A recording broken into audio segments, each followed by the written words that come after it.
Page 1. Evolution, Bergstrom and Dugatkin, 2012. Preface. We envy the student taking a class in evolutionary biology today. It is an exciting time to study science, and the science of evolutionary biology is more vibrant now than ever. In part, this is due to the new tools now available to scientists, tools that just a generation ago were the stuff of dreams. But there is more to it than that. Evolutionary biology is increasingly important in integrating the biological sciences.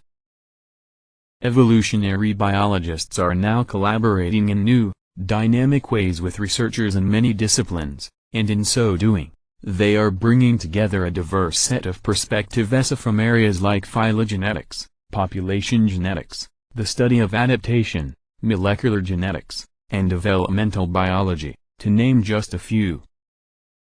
The result is a much deeper understanding of the history and diversity of life on Earth over the last 4 billion years or so. Our job as the authors of this book is to capture the exciting work that has gone into this effort, and to present it in a rigorous and engaging fashion. To achieve this goal, we draw on our dual roles as researchers and teachers of evolutionary biology. We each run active labs abuzz with the excitement that surrounds the science of evolution. We both lecture about evolution to students at our own universities and to audiences around the world. And we are each enthusiasts about the history of science in general and the history of evolutionary biology in particular. The successful strategies we've developed for communicating with these diverse audiences have informed the tone, emphases, and features in this textbook in a way that we hope will excite the scientific imaginations of students and instructors alike. First and foremost, we relish the fact that all science is about testing hypotheses. Hypothesis-driven science has proven to be the most powerful approach ever devised for understanding the nature of the physical world we live in. We convey this through the abundant use of examples in which evolutionary biologists generate and test hypotheses. In this way, students can gain an intimate understanding of how theoretical ideas translate into testable predictions, and how this process of hypothesis testing leads to refinements of theory. More generally, we understand that learning is an interactive process, and that such a process is greatly facilitated by the use of stories. And so, in each chapter, we make use of the natural human inclination to acquire and process information in the form of stories. Within the field of evolutionary biology are fascinating stories on many levels, stories of individual scientists and how they came to their discoveries. Stories of how human thought has changed over the centuries, stories of how major evolutionary innovations arose in the history of life, stories of how individual species have changed over millennia through biological evolution or, as in the case of many microbes, how a population can change dramatically in a matter of weeks. To tell these stories, we reference the primary literature as would any working scientist, acknowledging that the ideas in this book come from the endeavors of individual researchers, many of whom are active today rather than from some accepted body of traditional wisdom that lies beyond challenge. But rather than reusing the same stable of illustrative examples that appear in text after text, a large majority of the examples used to illustrate principles in this book appear here for the first time in a biology textbook, and a great fraction of these are drawn from papers published within the past decade.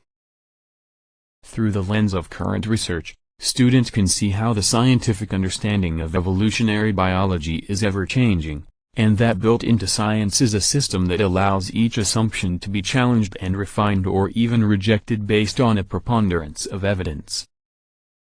Because models play a fundamental role in much of the current research in evolutionary biology today, we will devote considerable attention to simple conceptual models of evolutionary processes. Often such models can be profitably expressed through the language of mathematics, and one of our principal aims in the text is to help students become comfortable with this approach. We have found that one of the most important things that students learn in college-level physics or economics classes is how to formulate questions about the real world in the language of mathematical models, and how to answer these questions appropriately using mathematical analysis. We believe that this should be a critical component of a college education in the biological sciences as well. But we also recognize that students enter this course with varying degrees of mathematical preparedness. Thus, we have placed the more advanced concepts in boxes in an effort to offer instructors maximum flexibility in integrating mathematical models into their course, so that students will gain a firm understanding of the essential foundations of evolutionary reasoning. We introduce several fundamental components of evolutionary thought in Chapter 1, and emphasize them throughout this textbook. These include: A sense phylogenetics. All living things on the planet today and indeed all life that has ever existed are linked by a shared evolutionary history that evolutionary biologists represent using phylogenetic trees.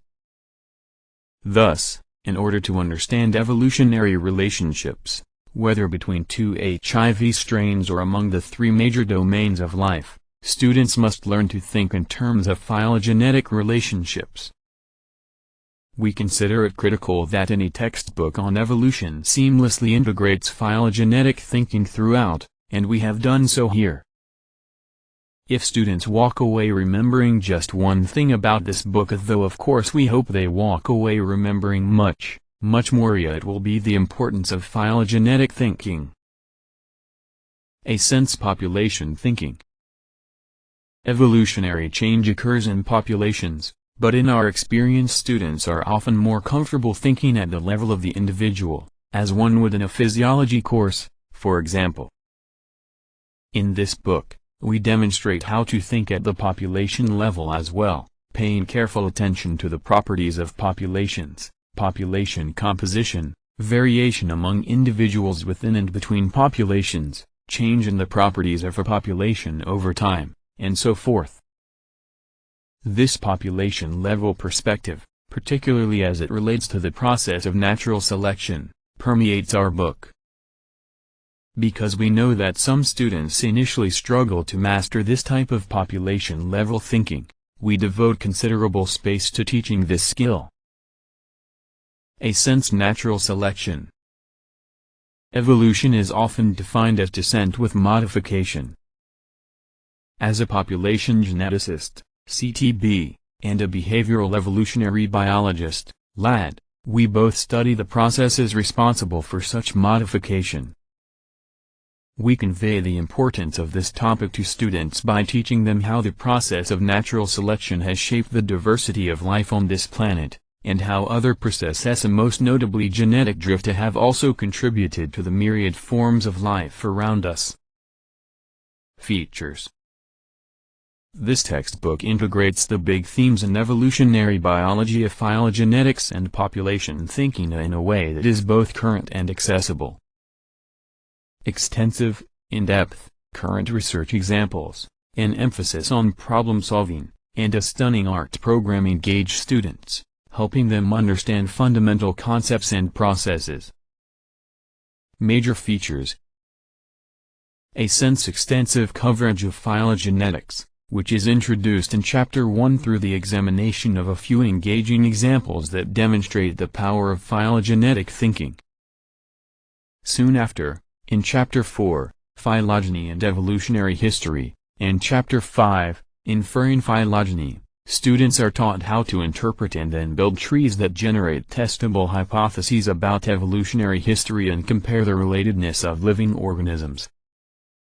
This strong foundation in phylogenetic reasoning is then integrated into the text and art in virtually every chapter that follows. A sense examination of fundamental concepts through the lens of phylogenetics and population thinking are reinforced by current research examples, many of which are drawn from research done in the last decade. From Chapter 4's in-depth examination of Brian Fry's study of venomousness in snakes to find the evolutionary origins of snake venom, to Chapter 11's coverage of Natasha Paul and Gerald Joyce's research on self-replicating RNA to find clues to the RNA world, to Chapter 19's discussion of Toby Keir's work on the mutualism between a soybean legume and a rhizobial bacterium to examine coevolution and the response to cheaters. The excitement of current research is captured throughout. Significant coverage of contemporary topics such as genomics, evo, and molecular evolution, including full chapters on the following subjects: genome evolution, Chapter 10, evolution and development, Chapter 13, coevolution, Chapter 19, and evolution and medicine, Chapter 20. A sense and in-depth focus on a few research studies in each chapter promote a more complete understanding of how evolutionary biologists come to understand specific concepts. The examples were carefully chosen to offer a balance of classic and contemporary studies that most fully illustrate the concept being discussed.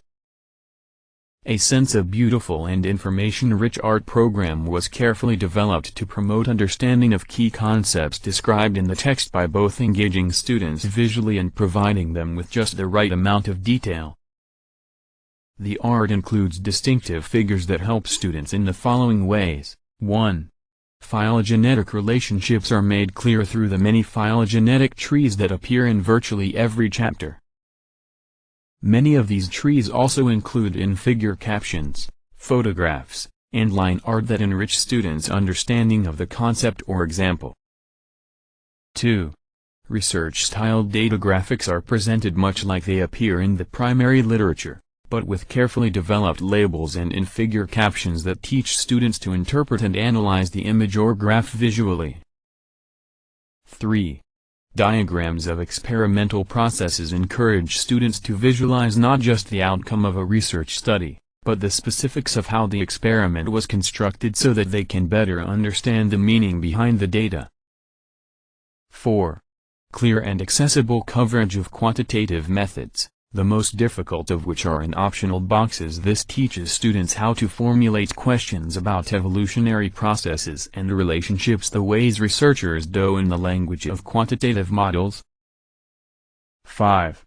High-quality problem sets in the end-of-chapter material and online provide students with extensive practice in formulating and solving problems. Page 30.